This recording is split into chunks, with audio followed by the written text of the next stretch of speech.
To unlock the potential of your property, you need a partner who can foresee future trends, help you innovate to stay ahead of the curve, and build your competitive advantage.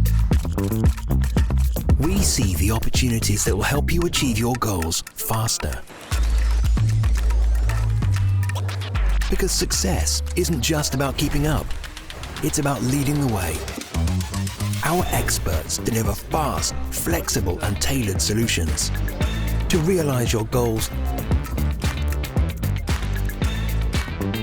at all stages of your strategy, blending proven expertise with data-backed insights. We're here to accelerate your success. Let's lead the way together.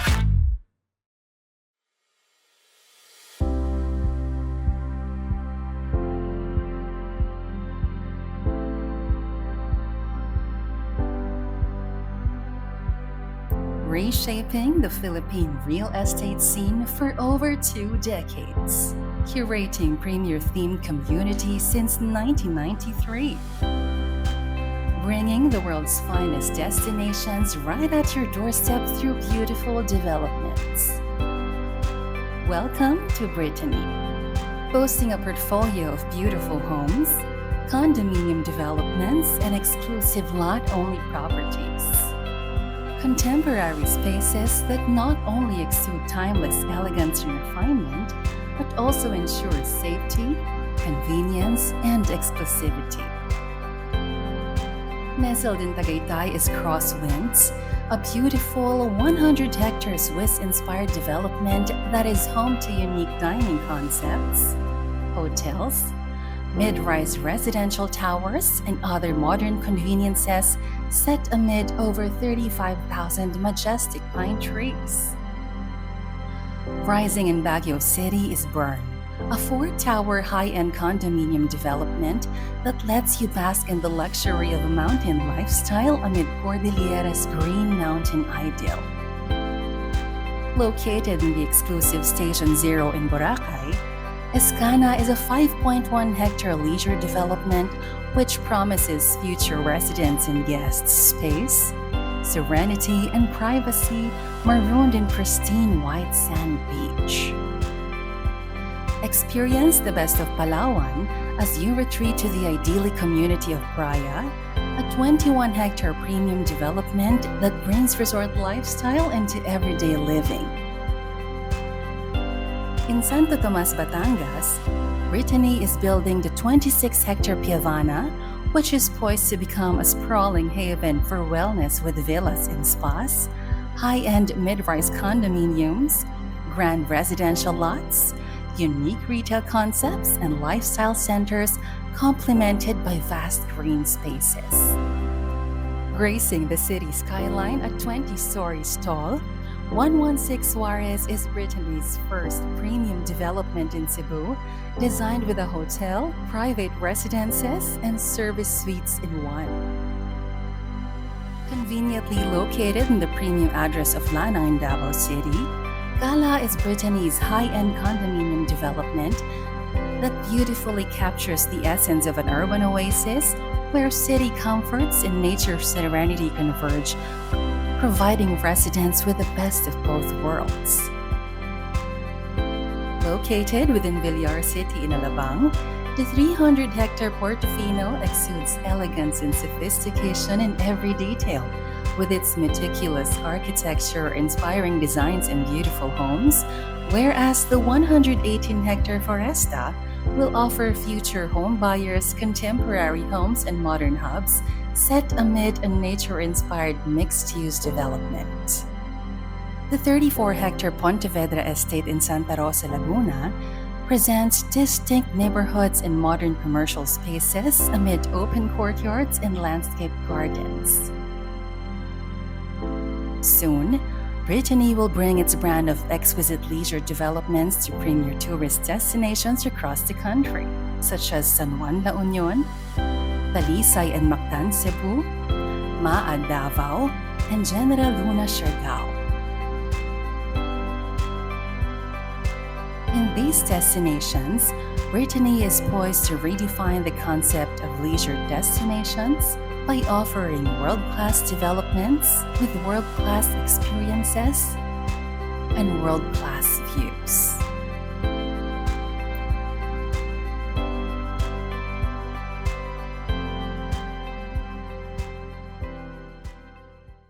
As a beautiful story unfolds, the new center of gravity of Manila comes into its own. This happens when a visionary builds for a better Filipino future. A vast network of 15 satellite cities, interconnected yet independent. Over 3,500 prize hectares south of Manila. A land bank earned through 50 years of passion and hard work. This is Manuel Villar's most ambitious project yet. Built on the foundation of what he has already brought to life.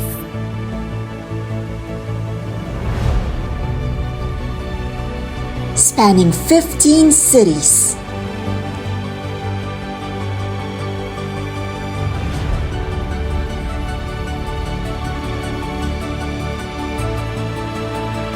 This is redefining the skyline of the South. The new shape of Metro Manila's future. This is Villar City.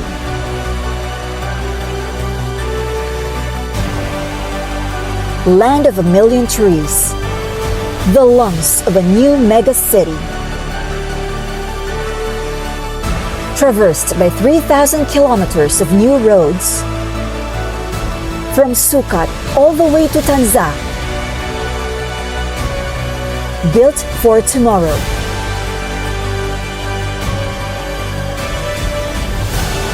Built for the better life.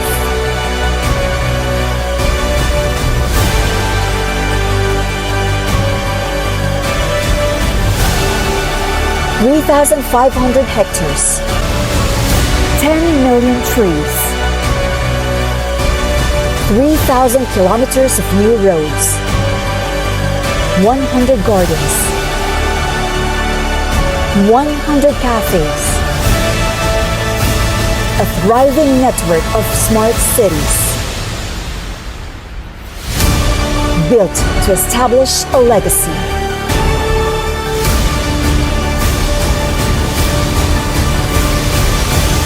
The new center of gravity of Metro Manila. This is Villar City.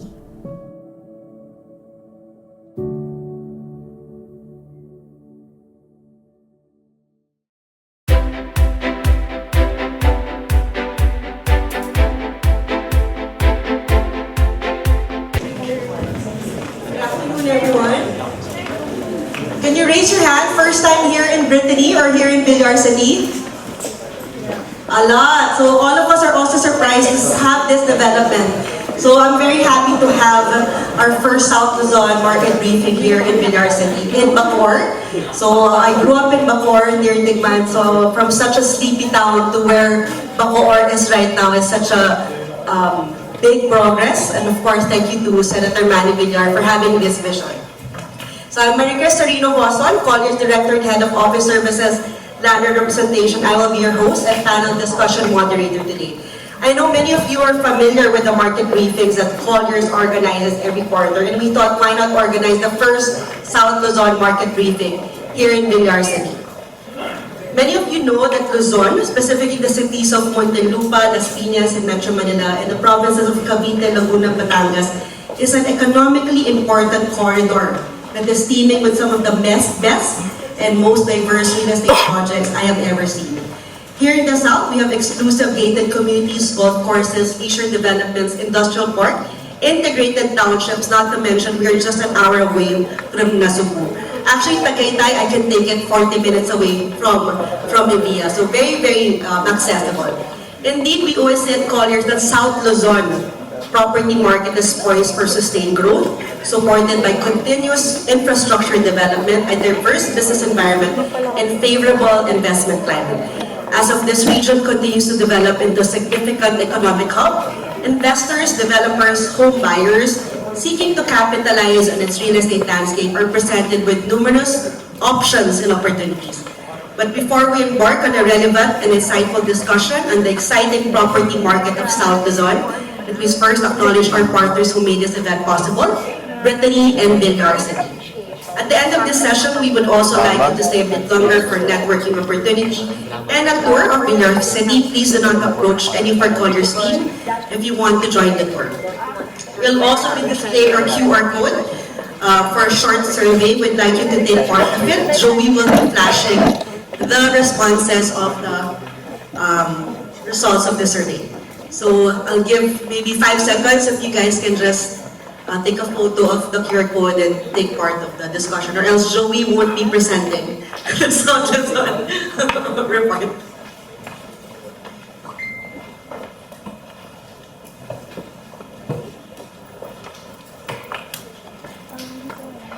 According to NEDA, Calabarzon is the second largest contributor to the national economy after Metro Manila. It is also the country's primary industrial hub, and it attracted approximately 308 billion in investments in 2023, particularly in ecozone development. Our data also shows that the average price per square meter of lot-only residential properties in the Calaba section of Calabarzon, Cavite, Laguna, Batangas corridor is the highest among the regions we track, which demonstrate the popularity of residential properties here among property buyers, especially among OFW buyers. In fact, data from the Bangko Sentral ng Pilipinas show that Calabarzon cornered a big chunk of residential real estate loans in the third quarter of 2023, indicating a robust demand for residential properties. Given its huge population economy, we can say with all certainty that Calabarzon region is a force to be reckoned with. Its real estate offerings are diverse, its infrastructure is rapidly developing, and we can say that the region's prospects are bright and rosy in many years to come. But before we start to look at our data, let me start our South Luzon market briefing with the office sector to be presented by Kevin Jara, Colliers Director for Office Services, Tenant Representation.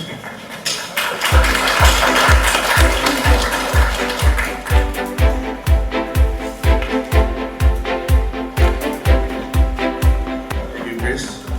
So, good afternoon, I'm Kevin. Here to present the South Luzon office market updates for the first half of 2024. So thank you again to Villar City for hosting us in the Brittany Hotel. Actually, this is a very convenient venue for me. I just live 20 minutes away from here. Okay, so admittedly, the office market in South Luzon is smaller than the more prominent industries of residential and industrial sectors in south of Manila. But that also gives some opportunities for developers to introduce unique products that may attract office demand. So, in terms of overall demand in the countryside, not just South Luzon, it's still the BPOs that they're still expanding, either the existing players in that division or newer ones that are migrating or expanding from Metro Manila. And it's still talent that is still driving BPO demand in the provinces, especially after the pandemic, where there's strategy to be located nearer to where their employees live, and usually that in that case, that's usually outside of Metro Manila, and more prominently in South Luzon, where about 10 million people actually live in just the 3 provinces of Cavite, Laguna, and Batangas. In terms of the office supply, I did say that there's a good opportunity to present some unique products in terms of office space here in this market.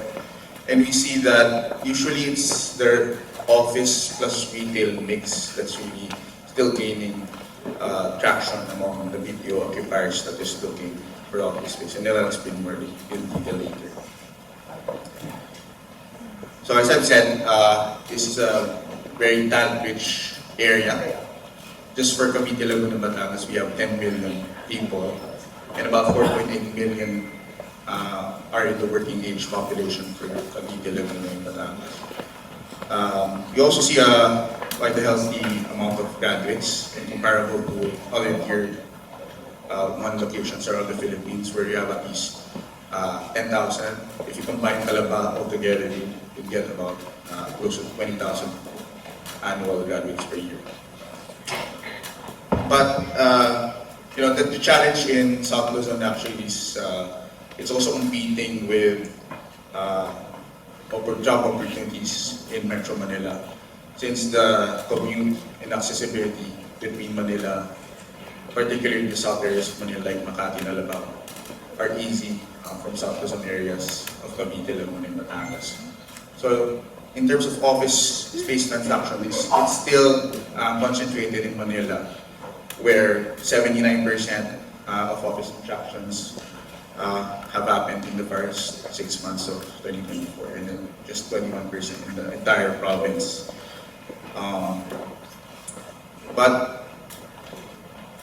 So that 21% actually is an improvement from the last report where we recorded 19%, but it's still majority in Metro Manila. And if we drill down deeper in provincial transactions, other regions like Cebu and Pampanga are the top leaders in office space transactions. Total provincial transactions are at 122,000 square meters. And as I said, office market here in Calaba is just a small market, and we just recorded 5,000 square meters over the past 6 months for this particular area. But that's not to say that there are no BPOs or office occupiers here in this area. So we've seen major footprints. This is historical, by the way. This is not just the first 6 months. So we have big BPO names actually located here in this area. Some BPO locators have actively chosen Laguna or Cavite as part of their site selection strategy in a way to totally consciously avoid being located in Metro Manila and taking advantage. And they want to take advantage of the talent that's already readily available just outside of Manila. So you have locators such as Bacoor, AFD, which was done by Colliers, Taskas, consciously activating sites outside the normal traditional CBDs, like Makati BGC and Artigas, and they are located in places like in Calaba, and also their other sites are located in Bulacan or Fairview, Quezon City.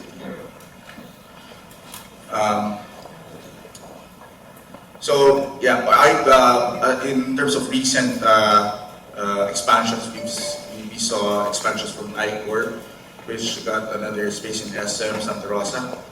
AFD also started their new setup in South Luzon in SM Santa Rosa, and others like Villar have also expanded in this area just after the pandemic.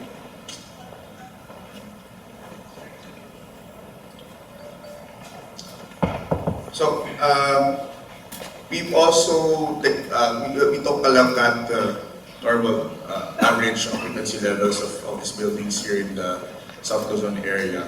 It is typically the ones that are mixed into or integrated into retail and mixed-use estates and developments that are generally faring better versus the standalone offices. So the average occupancy rate of an office building here in Southern Luzon, which are attached to retail or commercial developments, is typically about 80%. Whereas the standalone buildings, we've seen the best occupancy that we've seen. Some buildings are just below 50%. So generally, the formula is still mixing office with the mall.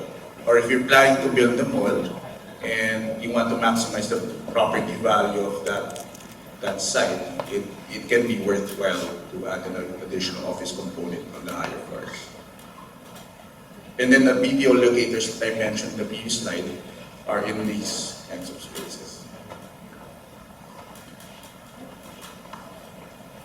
So South Luzon also, as I said, has a unique opportunity to introduce new types of office products that are unique to this area and not available usually in Metro Manila or even in Northern Luzon, in the Visayas and Mindanao. So you have the campus type developments that you can execute in the various estates in here in South Luzon, and that also includes, of course, Villar City. The key here is really to make sure that transportation and accessibility are very sufficient for the project to be viable. So it is worthwhile. That's why it's really worthwhile to attach the office space to a mall, because it can take advantage of the existing mall infrastructure, not just the retail, but of course the transport terminal that usually goes with commercial developments. So we have here the new buildings in that pipeline of campus type developments in the valley. So aside from the first Evo Tech buildings that they put up, they're adding New Valley City Techno Hub buildings, which are low-rise buildings in that estate. Also in Evo City, which is over in Cavite, same footprint and same design, and Lima Towers by Loitis Malvar.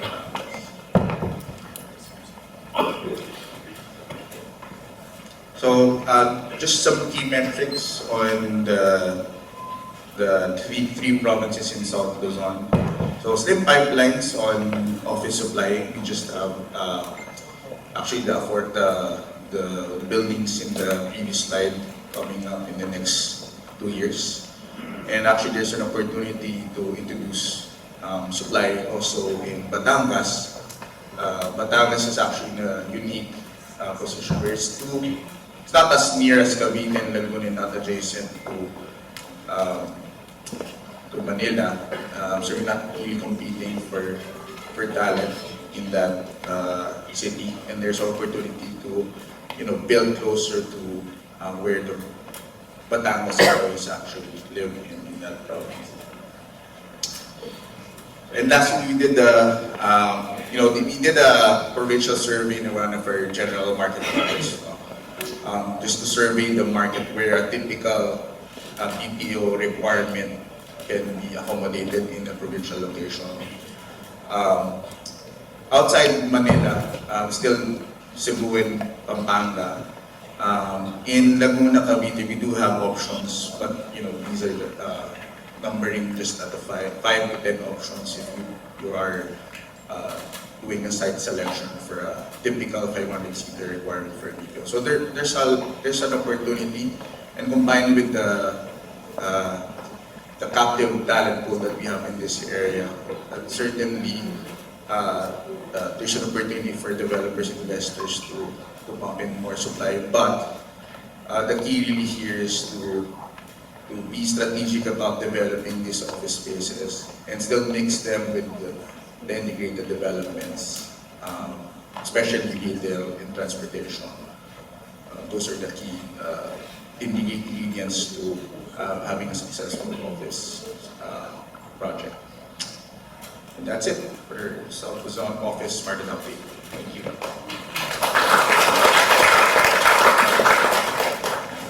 Thank you, Kevin. So Joey is from, we just had our briefing in Central Luzon, so Joey called it the sizzling Central Luzon briefing. But I can say for, as a Caviteña, refreshing and cool South Luzon briefing, Joey. I'd like to introduce our next speaker, the Head of Research, Joey Bondoc. Thank you, Marcus. Wait for my concluding later. Again, good afternoon, and thank you for joining us. It's a jam-packed venue, and I want to thank you all for joining us today.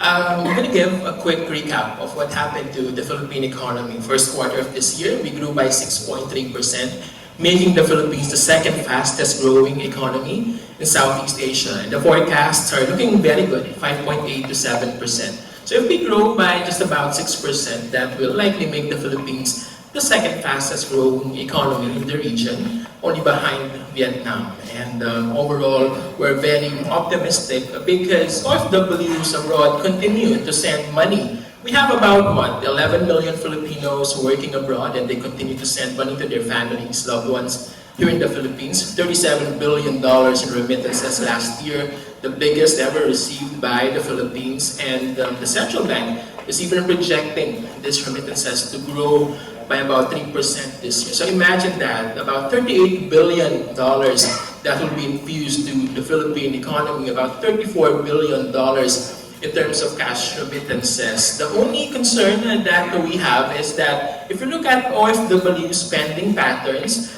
only about 11% of OFW households spend the remittances on their household requirements when purchasing housing units. So definitely, while this is relatively low at this point, it presents a lot of opportunities for developers to capture this growing, thriving demand from Filipinos working abroad. And all over the Philippines, we have major regions that continue to deploy Filipinos for overseas employment. And one of those major regions, as you can see, is Colliers, which accounted for about 15% of total OFW deployment in 2022. That's why it's no longer surprising to see developers aggressively land banking and launching new projects in the Colliers region, given that it is one of the major sources of OFWs and definitely one of the major recipients of cash remittances from Filipinos working abroad. The only concern is that while we see remittances still being sent home to the Philippines, and that is continuously growing by about 3% every year, the inflation remains elevated, 4.4% in July. And again, if you look at interest rates, they are at about 6.25. That's about 25 basis point cut compared to what we previously reported, 6.5%. Of course, we want to see lower interest rates because that will provide impetus for investors to acquire residential units. When you look at the Philippines, in 2023, the country grew by 5.5%.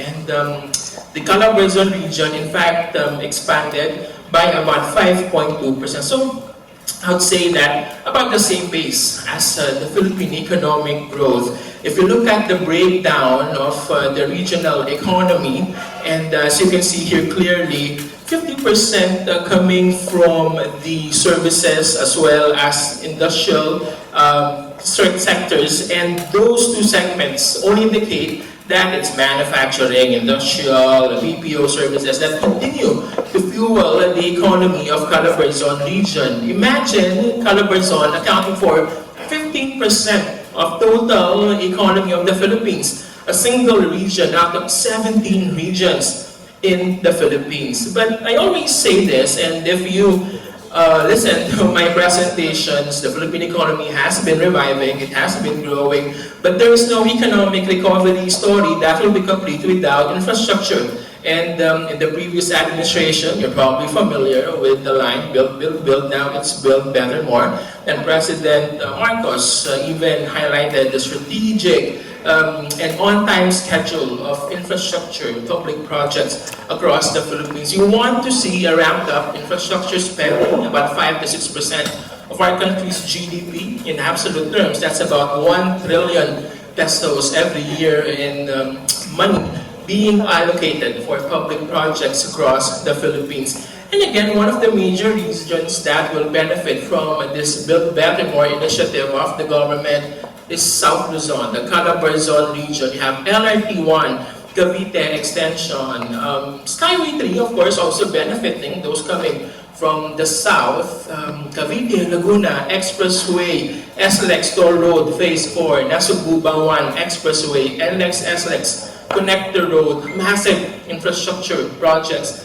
that will not only improve connectivity but also raise land and property values in southern Luzon region. But one of the key projects that we're seeing is NAIA, and its rehabilitation and modernization will expand its capacity to about 62 million from 31 million currently. Imagine the total value of this project, 171 billion pesos. In fact, I won't stop with NAIA. I would even say that the Metro Manila subway, which is worth 450 billion pesos, will be a game changer in a property redefining infrastructure project beyond 2024. And of course, it will also benefit the Southern Luzon region. Now, having discussed all these infrastructure projects, what are we seeing in the residential market, in the property sector? Well, let me start with the Metro Manila, because of course, what's happening in Southern Luzon or in Central Luzon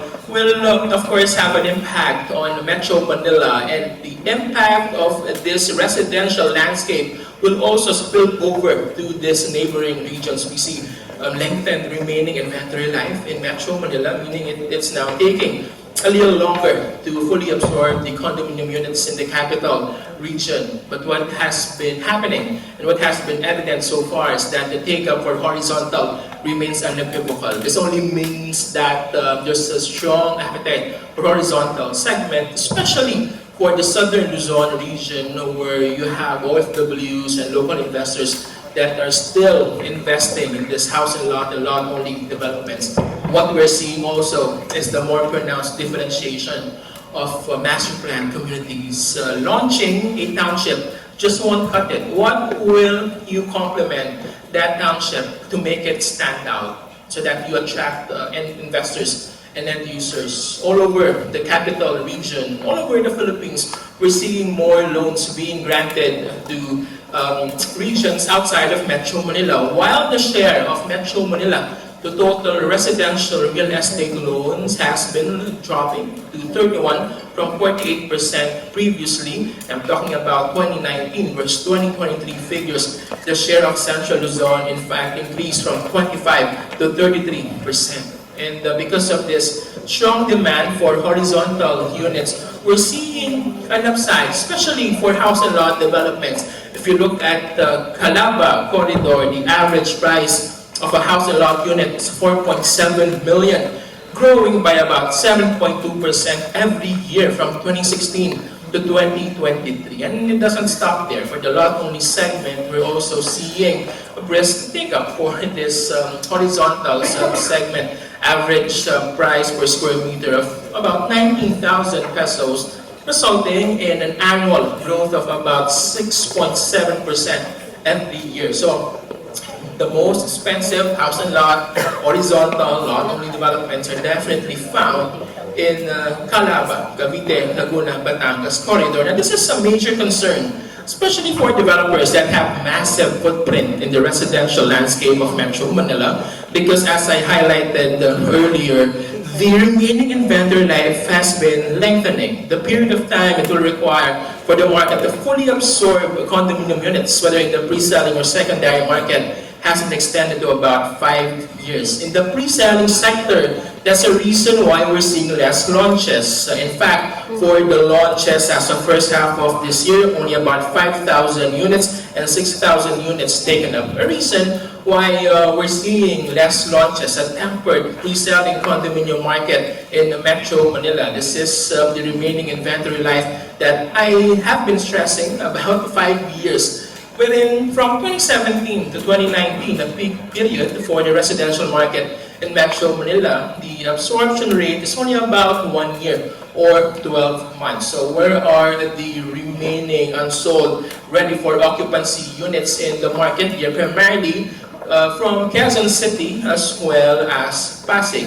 The good news is that if you are a developer, for example, Brittany, that is into upscale or luxury, these are the segments that are doing very well right now. Why? Because the remaining ready for occupancy units for upscale and luxury is a measly 6%. But for the other priced condos coming from the middle income, 3.6 to 12 million, you still have 66% of ready for occupancy unsold RFO coming from this price segment. So what are we seeing now is a sea change, meaning a shift from developer strategies. Previously, they have been launching more vertical projects priced from 3.6 to 12 million coming from the mid-income segment. But they are now launching more upscale and luxury condominium projects. They're partnering with foreign companies. Joint venture projects have been very attractive. You have the likes of Vista, for example, partnering with Mitsubishi. Also, the development of more master plan communities. But again, the launch of more horizontal house and lot developments outside of Metro Manila. But before I discuss that, let me first shift gears and look at the vertical market in Southern Luzon region in Calaba. 2023 obviously was a very good year, because in terms of launches, 6,400, and as a result, 6,200 units were launched. What's interesting is that this is even better, higher launches and take-up that we recorded for the Calaba region, even pre-pandemic, 2018, 2019. 2018, when we saw about 6,000 units launched and about 5,300 units being taken up during that year. All over Southern Luzon region, you have these major developers that have vertical footprint in the region. So you have the likes, of course, of Crown Asia, Brittany, that have been launching and aggressively expanding their vertical footprint here. But let me give you a few examples. So Alpine Villas at Crosswinds by Brittany, 25 million a unit, definitely an upscale project, and it is doing very well. It was launched second quarter of this year. The good news is it's about 90% sold already. Pinevale Cannery by Crown Asia, this is 9.9 million per unit and 61% sold already. Definitely a project that is doing very well at this point. Other project in Batangas at the Strides at Lima by Appointed Land, so 4.1 million per unit and 84% sold. Other projects, for example, in Cavite, Maple Park Residences by Megaworld, 8.4 million a unit, 200 units were launched and about 11% sold. Turf Residences by SMDC, this is in Laguna, 2.9 million a unit, 46% sold as of second quarter of this year. So outside of this vertical, let me now shift to the horizontal segment, where we are seeing a recovering subsector for the horizontal segment, talking about the house and lot subsector. Again, 2018 and 2019 were definitely better years for the house and lot segment in the Cavite, Laguna, Batangas corridor. 2018, specifically, when we saw 34,000 units being launched in the market and about 40,000 units being taken up during that year. But let me now go to the lot-only segment. Again, we're seeing slower take-up right now for the lot-only segment. Hopefully, we end the year with figures better than what we recorded in 2023. I think based on the latest data, well, we are somehow on track to exceeding the figures that we recorded in 2023. Obviously, as you can see, 2018 was a very good year, because that was a year when we saw peak launches of 7,300 and about 6,200 units being taken up during that year. So these are the major developers with horizontal developments in Cavite, Laguna, Batangas. Of course, Brittany, as you can see here, clearly is all over the place. Projects in Cavite, Laguna, Batangas. Other brands include Camellia, Crown Asia are also aggressively present and all over the Cavite, Laguna, Batangas corridor. So let me now give a few examples. This is Ananda at Vivana by Brittany, 15 million per unit and 20% sold already as of second quarter of this year. Losana at Crosswinds by Brittany also, 46 million. This is definitely a luxury project and 56% sold already. Other developments include South Palm Grove by AllValue Land, 7.6 million per unit and about 80% sold. Savina Park Villas by Artaland, 20.5 million a unit, and this is sold out. Now, other developments include Upland Villas by Megaworld, 13.7 million a unit, and this is already sold out. The Sandia Homes by Philinvest, 1.5 billion a unit, and this is sold out. Amaya Series Novali by Amaya Land, 5.1 million a unit, and close to 100% sold, being sold out in the market. What we are seeing, and what has been very obvious, is that developers have been following the strategic acquisition of parcels of developable land by developers, acquiring, developing master plan communities, residential projects in areas that are in close proximity to major infrastructure projects. And as you can see here, whether you go up north or down south, definitely these developers are maximizing the presence of crucial infrastructure. And I want to highlight, for example, Villar City, which is benefiting from the major public projects either already completed or lined up by the national government. SLX connectors, Highway 3, which is of course benefiting commuters such as Maricris who travels from the north all the way down south, Muntinlupa, Cavite Expressway, SLX Road widening project, a lot of massive infrastructure projects worth billions of pesos that are doing wonders for a lot of property developers and investors. Again, I highlighted that it's not just enough that you launch a master plan community. It just won't cut it.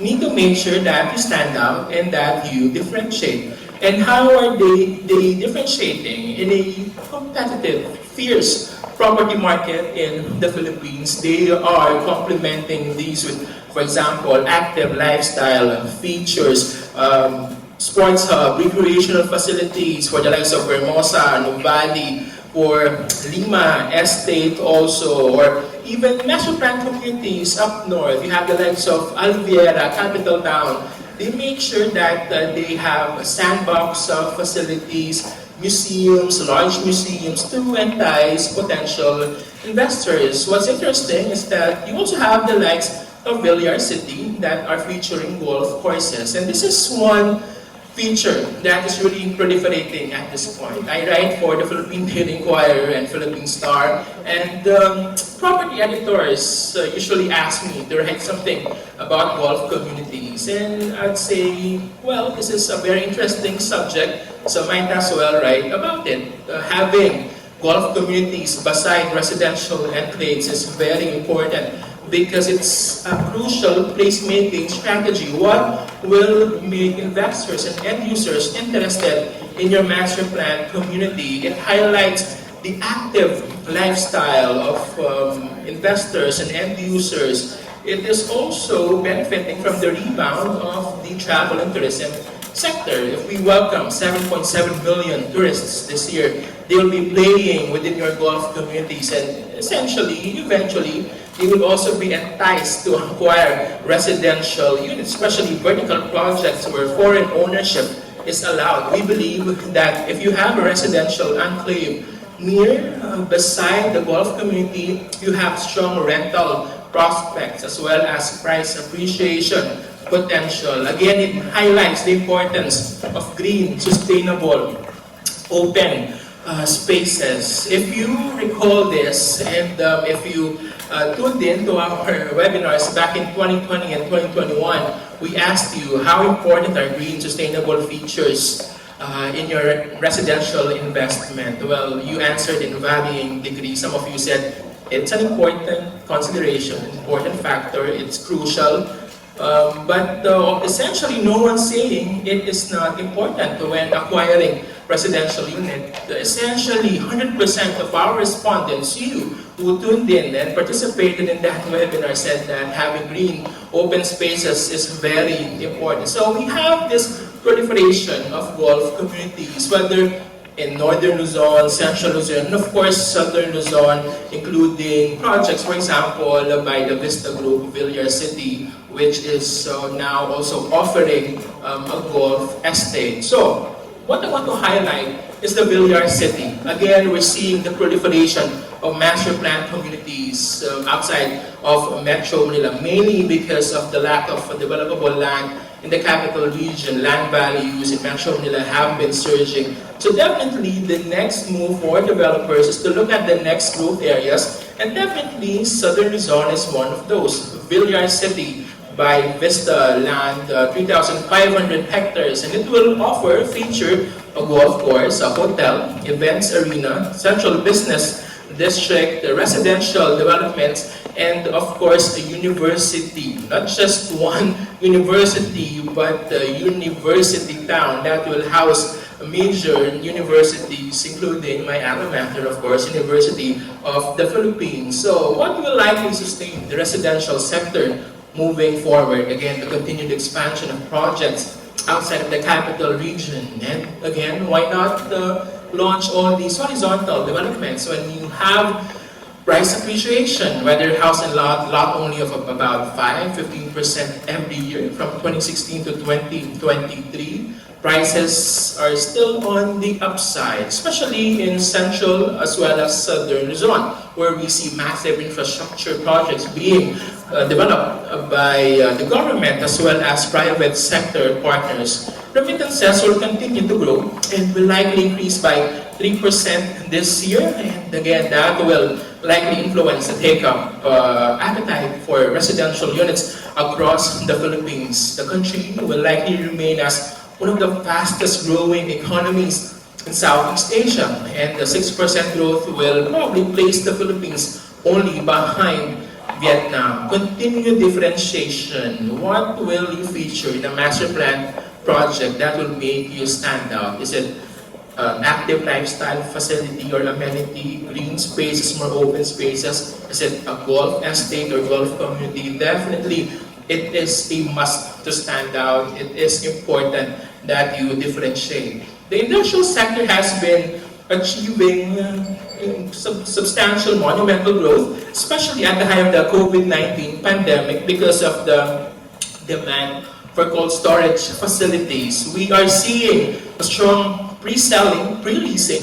for modern warehouses, especially in central and southern Luzon, and the developers have been expanding their industrial footprint, especially in central and the Calabarzon region. We have developers, as you can see here, Ayala, Philinvest, First Philippine Holdings, Aboitiz, Science Park of the Philippines, that are aggressively expanding their industrial footprint to cater to this growing demand from foreign as well as local manufacturers. In fact, if you go to southern Luzon, it's one of the major regions that has been cornering bulk of investments approved or attracted by the Philippines. More than a third of foreign investment pledges cornered by the southern Luzon region. And according to the Philippine Statistics Authority, most of these pledged investments are those into manufacturing sector, and that will of course benefit industrial players, developers with industrial parks and warehouses, especially those located in Calabarzon. The profile of recent industrial locators, occupiers include those that are into manufacture of electronics, food and beverage, cigarettes, logistics, e-commerce, and machinery manufacture. We see an aggressive expansion, not just of old players, but even the new ones. And these are just some of examples that we have. Murata, its expansion is worth $78 million.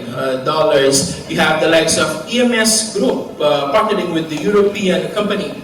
And this is massive, $800 million for this total investment. Schneider Electric, which is a very popular European electrics manufacturing company, $86.5 million, and total area of new distribution center is about 4,200 square meters. What works well for the Calabarzon region is that it continues to corner a lot of investments from our major trading partners, including Japanese locators. And right now, these investments are likely to grow by 20%, and that is encouraging because $200 million of total investments recently attracted by PESA from their Japanese trade mission definitely bodes well for industrial facilities in the Colliers Zone region. And why is this important for the property sector? Well, if you attract all these manufacturing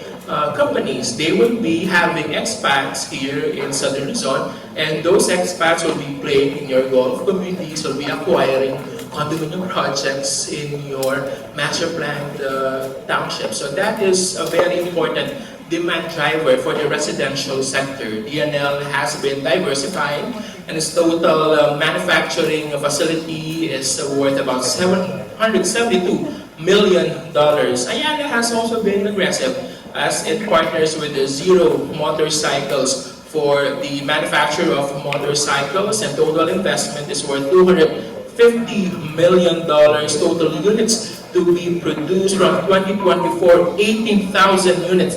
That is every year. Maersk has also been aggressive into manufacture and construction of up-to-date and advanced distribution centers. In fact, this will have total pallets of 75,000 and total floor area of 60,000 square meters. We are still hot on cold storage. And again, this is a segment of the industrial sector that will likely grow by about 8 to 10% every year from 2024 up to 2026. And what will likely drive the demand for these cold storage facilities? Again, the strong economy of the Philippines. We are primarily a consumption-driven economy. 75% of Philippine economy being fueled by personal consumption. The demand for frozen food, for ice cream, for example, and Maricris is of course an ice cream lover.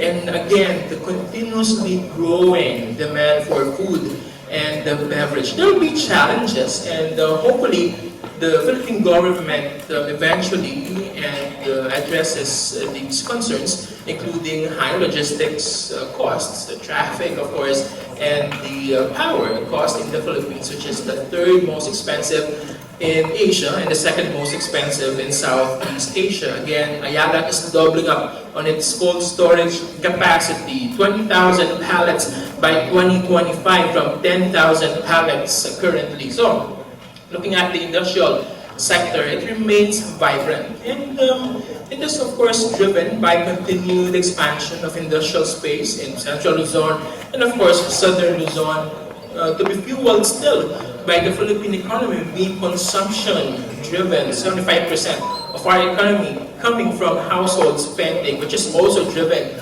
by remittances from Filipinos working abroad. You have the traditional demand drivers, semiconductors, cold storage facilities, but you have sunshine industries, including electric vehicles, that will further propel growth for this industrial sector beyond 2024. And again, what's positive is that the interest rate cut will be beneficial for a lot of industrial locators, especially the local manufacturers, because lower interest rates will likely compel them to expand operations and hopefully eventually will occupy more modern warehouses as well as industrial spaces. The leisure sector is again one of the more vibrant sectors of the Philippine economy, and this is one segment where we see substantial upside for the Southern Luzon region. Why? Well, I'll discuss that in detail later. 3 million international arrivals first 6 months of 2024. The forecast for this year, the target of the Department of Tourism is 7.7 million and 12 million by 2028. Total domestic trips in 2022, 102 million. That is about a third or more than triple the 37 million we recorded back in 2021. As you can see here, when you look at Colliers Zone, some of the most visited provinces are Batangas, Rizal, as well as Quezon. We're seeing the invasion of more giants. These are major hotel brands that are expanding footprint, establishing presence here in the Philippines. And of course, Southern Luzon region holds a lot of promise. And for local players, including Brittany, they see opportunities for further growth of the hotel, travel, and tourism sector with facilities already in Fort Bonifacio, Las Piñas, and Cavite. I have visited all three because Brittany invited me previously to conduct market briefings in all these three facilities. So overall, also, we're seeing greater potential. Why? Because of the completion of these massive airports. It's daydreaming previously, now we're seeing ribbon cutting, the opening of these facilities. Previously, it was just a dream to have an airport with annual capacity of 100 million, 35 million, up to 61 million. We're talking about NAIA modernization, 100 million for New Manila International Airport in Bulacan. But now that is happening. And I have a lot of colleagues from Colliers, my colleague Brent here, Mary Chris, they're both Swifties. And of course, they want to see Taylor Swift in the Philippines. So we're seeing now developers aggressively tapping this demand.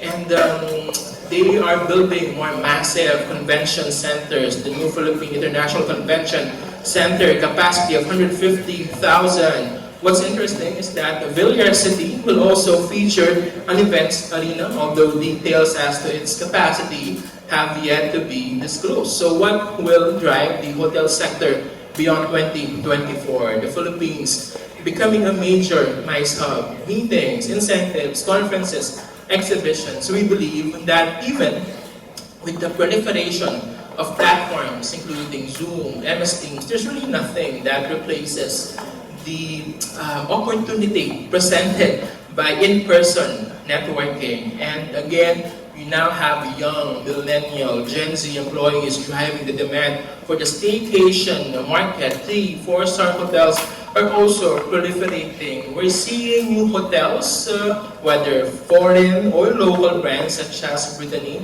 aggressively expanding, and that will further excite more travelers, local, domestic, or of course, foreign. We see rates, average daily rates across Metro Manila increasing because of improving hotel occupancies. One example is in Metro Manila, at the height of the POGO or the pandemic in 2020 and 2021, the hotel occupancy in Metro Manila was only 20%.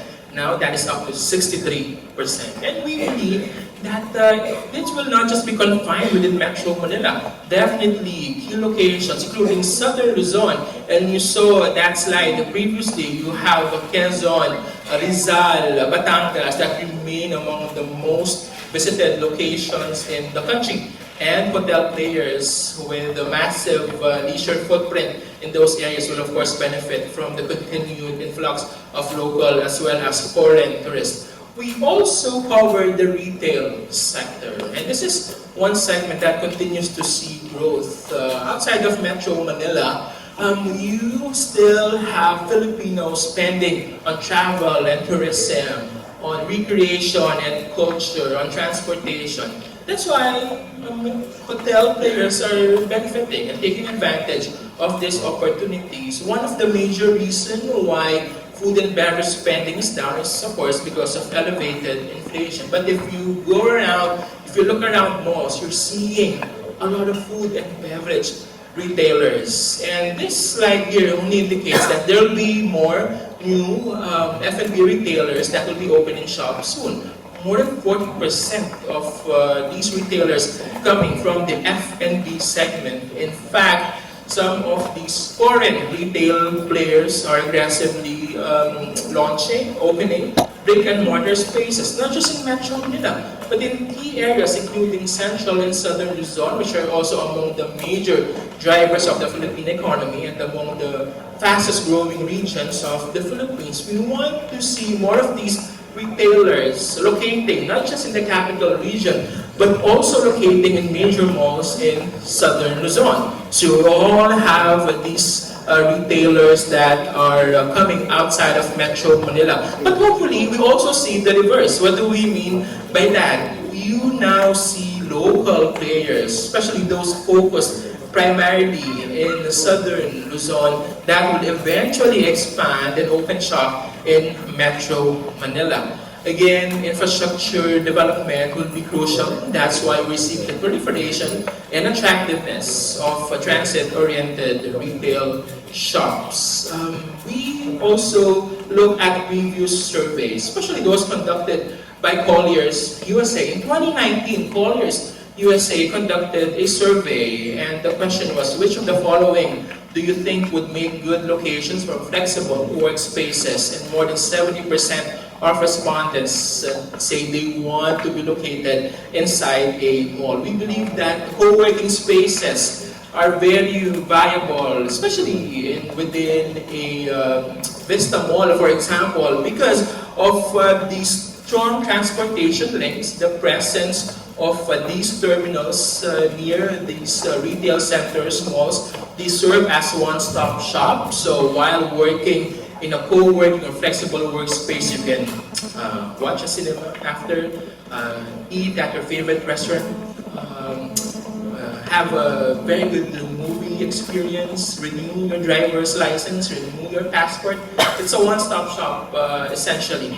And again, what will likely propel the retail sector moving forward is the continued retail trade liberalization implemented by the Philippine government. Seasonal spending, we already saw the summer spending kicking in. Hopefully, as we enter the fourth quarter, of course, we see Christmas holiday spending also driving retail sector of consumer footfall across malls in southern Luzon. Consumer confidence has been improving and somehow facilitated by a manageable unemployment rate, which is even better than pre-pandemic unemployment rate across the Philippines. High-density retail is making a comeback. Time zone, you have food halls, cinemas, again, proliferating and are occupying large retail spaces. The viability of transit-oriented retail is very important, especially if you look at Cavite, Laguna,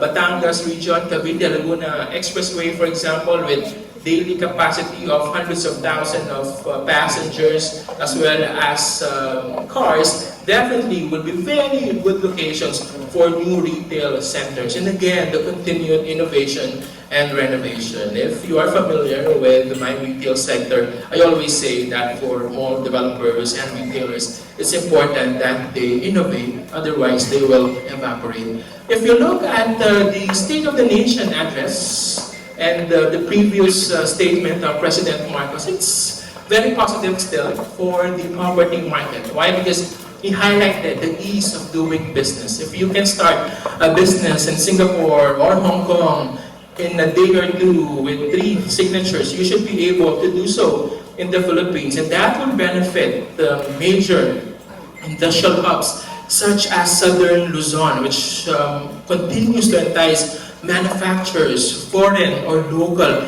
manufacturing players. Improving infrastructure will continue to dictate the strategies of developers moving forward. He highlighted the upskilling of Filipino students and of course workforce, and that is very important in a move in the right direction, especially as we try to corner a greater part of the global outsourcing pie, especially the higher value knowledge process outsourcing sector. He highlighted the multifaceted strategy to promote tourism, and this will again benefit a lot of hotel developers, property companies that also have a massive leisure footprint and continued support for OFWs, because again, OFWs continue to keep the Philippine economy afloat. 11 million Filipinos deployed abroad, send about $34 billion in cash remittances, and again, a part of those remittances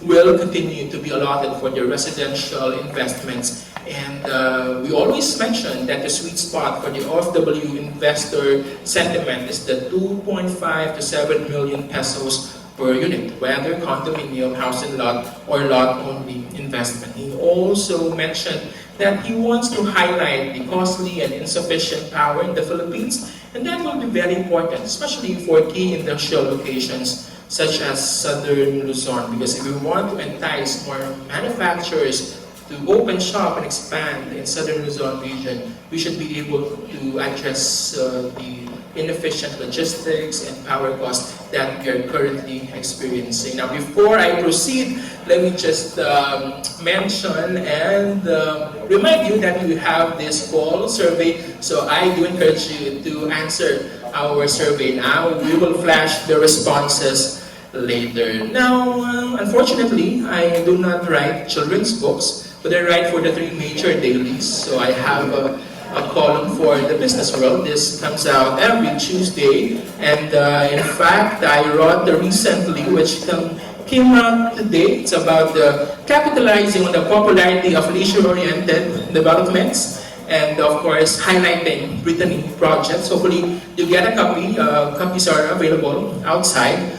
I also write for the Philippine Star, which comes out every Friday. And also, my latest column for the Philippine Daily Inquirer is about the interest rate cut. So the first cut is the deepest. I can see Marie-Chris singing. I don't know which version though, Rod Stewart's or Sheryl Crow's. So again, we have been to our webinars and presentations. You're probably familiar with our social media channels, but if you have been living on a farm and suddenly developed amnesia, then we remind you that we're active on social media. We're on LinkedIn, Facebook, Instagram, Twitter, which is now X, and of course our previous videos, interviews, ANC, billionaire interviews are also available on YouTube, Colliers Philippines, and give us a follow if you want to download our latest reports. We have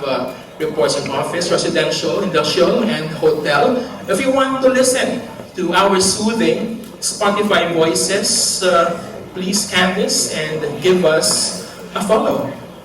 So I think that concludes my presentation. And I thank you for listening, for joining us this afternoon.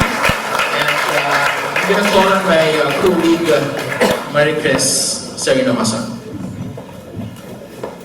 Very good, Joey. So when are you going to start your children's book? About friends? After submitting my 3 columns. So we've been receiving a lot of questions already from the people that registered, but before anything else, I'd like to introduce our colleagues, headed by our Managing Director, Richard Rumundo, our Head of Capital Markets and Investment Services, Julius Guevara, Head of Advisory Services, Tim Tudoro, Head of Valuation Services, Paul Ramirez, and Director for Office Services, Tenant Representation, Kevin Jara.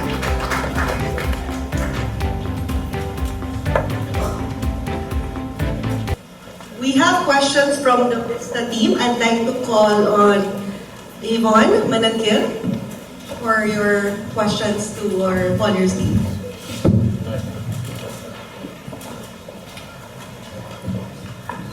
For Jules, hi. You mentioned that the profile of new locators for industrial would be more likely commerce, logistics. You mentioned a few, no, dun sa slides.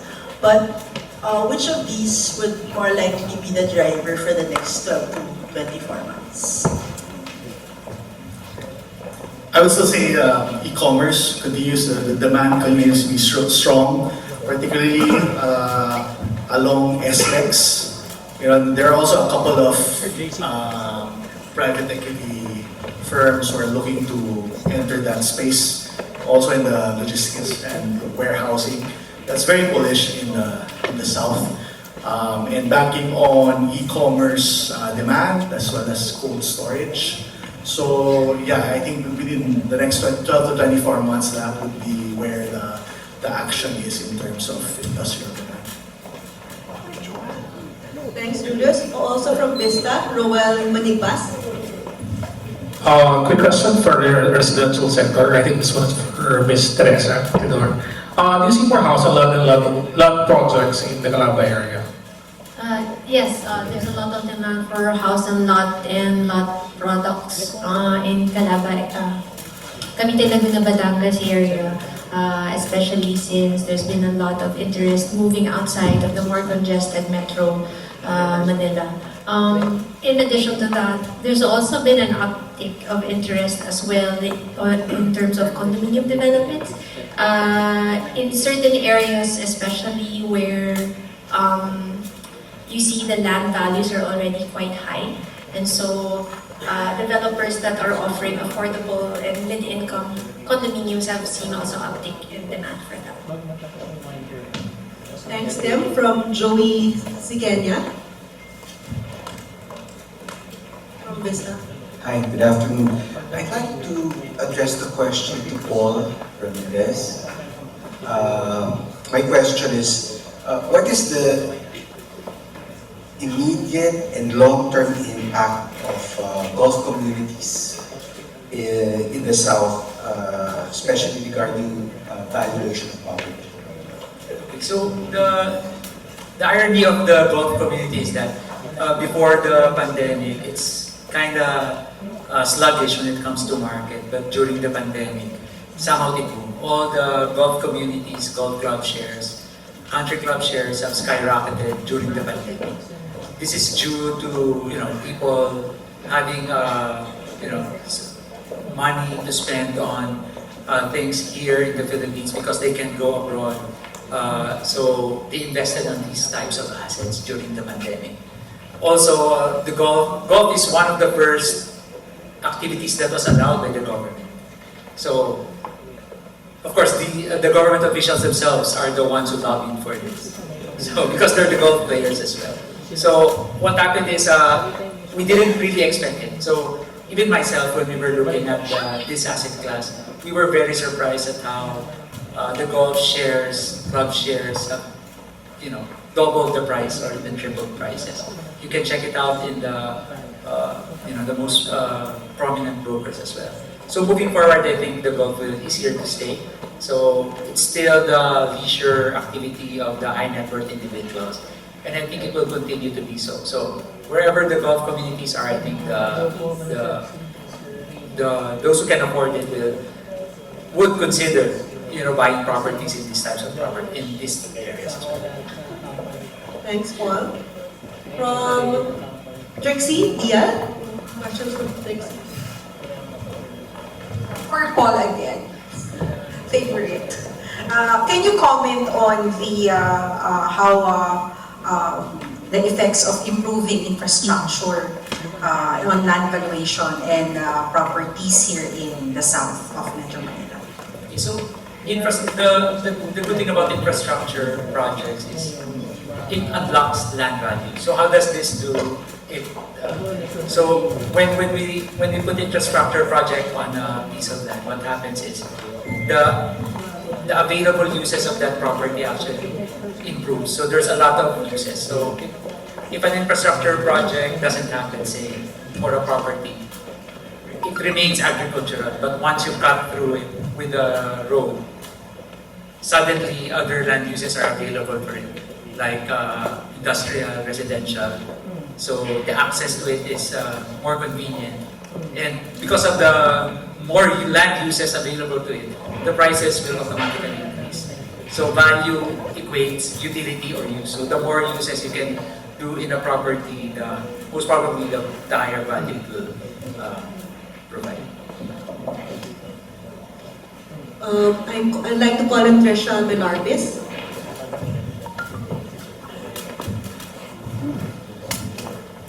Hi, to Sir Joey. There's a lot of golf communities now. So, what will make golf communities stand out given the proliferation of master planned communities within and outside Metro Manila?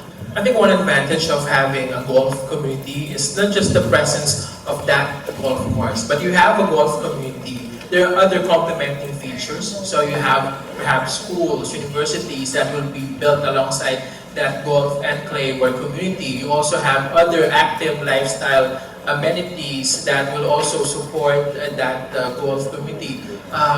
Perhaps a tutoring center for golf players also. So there will be several complementing features that will highlight that golf community, but these are just some of the features that we believe will help highlight that golf community for that to stand out, especially in the south where we see proliferation of these golf communities beside residential enclaves? Also, Joey Zamora for a question. Hi, this is for Kevin. I saw some stats on the BPOs, talent, infrastructure. How would you compare compared to the rising hubs in the north? Would the south be still a good place for the BPOs?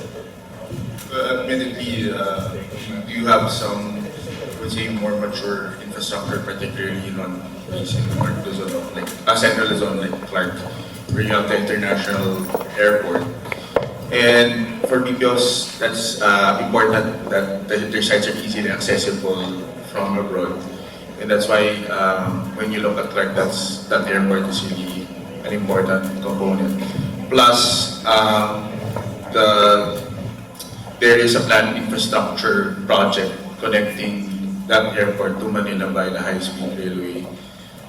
In fact, that's already under progress, and you can see the progress coming from Manila to Clark. Here in South Luzon, there are opportunities because the people are here. I mentioned that 10 million people live in just Cavite, Laguna, and Batangas. But the first challenge would be you're competing also with the southern areas of Manila, like Alabang, and even in Makati. Some employees actually still do the commute from this area, Cavite, Laguna, and they work in Makati. I would guess the majority of people here work in Manila. And that's also applicable for the BPO industry. And if not in Makati, you see also some BPO company concentrations in Alabang. So that's another area that's also competing with areas here in South Luzon. But there are BPOs that are actively and consciously veering away from these traditional business districts in Manila and have made it a point or their core site selection strategy to not be in Manila and locate in the fringes of Manila where the people actually live. But the office product has to work for them, and that's what I was saying earlier, that it's really the office building still has to be attached to a mixed-use development here in South Luzon. Like for example, a mall with its own transport terminal that can really make it work for that BPO. Yeah, just to add on, so as Kevin shared, Colliers was able to close AFNI in SM Santa Rosa, and the reason they chose SM Santa Rosa compared to the Evotech of Ayala, it's really where the employees live, their support services, it's well lit, it's safe. We also closed Teleperformance at Vista Molino, and why is it there? As Kevin shared, you have the mall, the support services, transportation hub, easy access to MCX, it has to be really accessible and safe. And Cavite has a lot of potential. This is where the workforce live. This is where the LRT will be stopping in Nyog Station. So there's going to be a lot of opportunities. And I think in Cavite, we need to really work with the LGU and make sure that we remain safe, that their support services, it's well lit, and really try to fix some of the flooding issues in SM Bacoor. Joey? Yeah, question for Paul. Several municipalities in Cavite and Laguna seem to be on track to becoming cities. What is the effect on real estate once these happen? How about on their local taxes? Okay, so this is regarding changing from municipality to city, etc.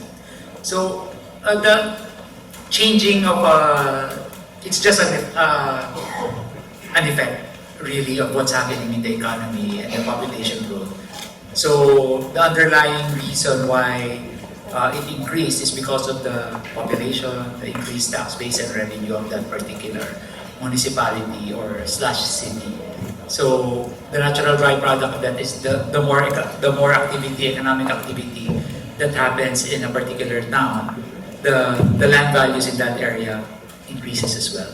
So more activity equates to more business, and all businesses would require real estate at certain point. So that will likely increase the values. Thank you, Paul. This one is for Julius. I think this is about acquisition of parcels of developable land for hotel development. Are you getting queries from hotel players planning to expand footprint in South Luzon? Yeah, we've been getting a few, especially during the past few months. There's a lot more interest in the hospitality space. As Joey pointed out, the hotel spaces or the hotel sector has been doing well. It's one of the bright spots in the economy. And particularly in the south, we do have some inquiries, particularly on the Japanese related developments, particularly the industrial parks. So some of these hotel operators want to align to that sort of demand or mindset. So there are opportunities there, particularly for Japanese related brands. So there's a lot of opportunities, either if it's for leisure or business oriented hotels, particularly in the smaller cities. There is a lack of quality businessman's hotels in the smaller cities. So I think that's an opportunity that you could explore. Joey, from Sheet Akala from Remax, which area in the south will be the best when it comes to investment potential? Well, we talk about south, of course, you have Cavite, Laguna, Batangas. Of course, Laguna has already seen the development of more master plan communities, and we want Laguna to even get corner a greater share of the property investment pie, right, Chris? Perhaps even sweeter or bigger than my favorite buko pie. Cavite, of course, continues to be on the radar of property royalty, especially with the presence of the Amhari. Of course, Batangas, which continues to really attract a lot of foreign investment players, property developers, those with national footprint even, because we really see Batangas having a razor-like sharpness when it comes to attracting investments, perhaps even sharper than Balisong. You're so witty, Joey. Did you have how many cups of coffee? Just had five. I think this is a good question for Paul from Ruth Anpangkyot, Easter Joy Realty. What noted developments will happen in the south, their projected completion, and the projected increase in property value? Is it better to invest in the south or in the north? Okay, for the south, so obviously we've seen a lot of infrastructure projects. So take Calax for one. So what Calax did is really connect SLEX with Cavite. And along this corridor, you see all of the developments or nearby. So from, you can see Vista Villar City here. So it's nearby SLEX through MCX. And you can see also Fedlands, the River Park. So there's Verbosa as well. And going closer to Cavite, you can see Maple from Metro World and Ipo from Ayala. So all of these are congregating along the major infrastructure corridor. So the next question is whether... Is it better to invest in the south or in the north? I am biased towards the south because I live close by. So I would say the south. Same here. We're biased south and Cavite. I would like to negate that because I'm from the north. But I think we have a question here, Maricris, for Richard. I think this is similar to the question raised during our Central Luzon property briefing. Outside of Metro Manila, you see Central Luzon already cornering investments for upscale and luxury residential developments. What's your prognosis for the upscale and luxury residential segments in Southern Luzon? Well, it's already here, right? Historically, the South was more advanced than the North because of infrastructure developments. That's why the land values in the South went up faster than the North. So you already see the land values here in Villar City, given that its proximity to Alabang has already gone up. And then now you look at Laguna, the values in that area is what, 50,000, close to 60,000 already. Now you're already going to see Batangas with all the new leisure developments that's going to be launched this year. That will then break records of what, more than 30,000 in Batangas. Those were unheard of 10 years ago. But now we're seeing those values of 50, 60,000 here, and then even up to far away as Batangas, higher than 30,000. And it's going to go up because the land is tiny.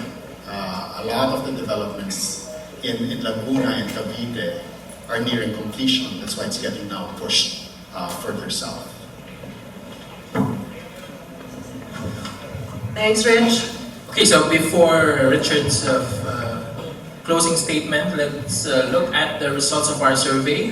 Which of the following do you prefer? 34% choosing traditional office setup, 40% work from home, more than 50% choosing co-working or flexible workspace. Perhaps it's about time, Marcus, for example, Vista malls or other Vista offices, housing, co-working facilities, given the popularity of co-working spaces, especially with the popularity of work from anywhere. What will be your next residential investment? More than 40% choosing house and lot, 27% condominium unit. And of course, we know the Villar Group actively and massively having presence in terms of condominium or house and lot, including resort-themed developments, including Brittany. And then our last question, which of the following do you think would make good locations for flexible workspaces? As you can see here, malls. So perhaps, again, it's about time for Vista malls to house these co-working spaces, given the reliability and popularity of housing these co-working spaces, especially with access to parking and them serving as one-stop shop. So that concludes the results of our survey responses. I'm going to hand over the floor to our Managing Director, Richard Ribudo, for his closing remarks. Okay, thank you, Joey. Again, I'd like to thank everyone. I'd like to thank Brittany Hotel. I'd like to thank Vista Land, and of course, Villar City for hosting us this afternoon. We hope that we were able to give you information on the market today. It is challenging. There are challenges in the market, but definitely there's a lot of opportunities. So we would like to help you with the opportunities. Please reach out to us, give us a call, email, or talk to us today on the opportunities that we can unlock for you. Again, thank you very much, and have a good afternoon. Thank you, Richard, and thank you for Colliers Experts, Joey Roi Bondoc, Kevin Jara, Paul Ramirez, Tempidoro, for always shedding light to all our questions about the real estate sector. You're welcome to reach out to our team if you have further questions, if you would like to receive more information about the South Luzon property market. If you'd like to stay updated with the latest news and insights on Philippine property sector, please visit our website, colliers.com. Follow us on LinkedIn, Facebook, Twitter, and Instagram. If you'd like to hear more from Joey, he regularly contributes articles in the Philippine Daily Inquirer, Philippine Star, and Business World. And those who would like to join the Villar City tour, please approach me or any of our Colliers team at the registration room. Thank you for attending our first ever South Luzon property market briefing, and have a good afternoon. We have refreshments here. Please join us. Thank you, everyone. Thank you, Chris.